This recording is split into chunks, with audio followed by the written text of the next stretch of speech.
မင်္ဂလာပါရှင်ယနေ့ကြရောက်တဲ့အာဟာရဒါနအလှကတော့ကိုနေတိုးအောင်မတ်ချမ်းမြေဖြိုးတို့မှမွေးနေ့အလှဖြင့်လူဒန်းပေးသွားတာဖြစ်ပါတယ်အာဟာရစရိတ်အတွက်ကုန်ကြငွေ2သိန်းကျပ်နဲ့စံပြုတ်အတွက်ကုန်ကြငွေ9000ကျပ်တို့ကိုလူဒန်းပေးသွားပါတယ်ရှင်တာရုပါရှင်ယခုလိုမွေးနေ့အမှတ်တရနေ့လေးမှာအပေခံဒုက္ခိတတိလေးများအတွက်ဂယုဏထားကလူဒန်းပေးရသောအကျိုးကြောင့်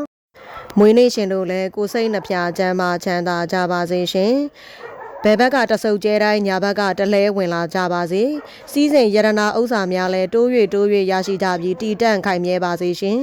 ဘဝတွင်သွာလာနေရသောကုန်းလန်းရေလန်းလေလန်းခရီးများမှလည်းအန္တရာယ်ကင်းဘေးရှင်ပါစေ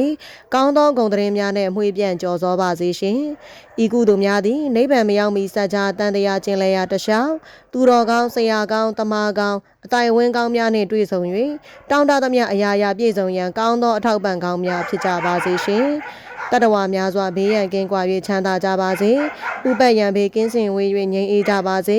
တက်ရှိချမ်းမှစိတ်ချမ်းသာ၍လူရဆန္ဒပြည့်ပါစေလို့ကျမတို့ရွှေရောင်နှလုံးသားမိသားစုမှဆုမွန်ကောင်းတောင်းပေးလိုက်ပါတယ်ရှင်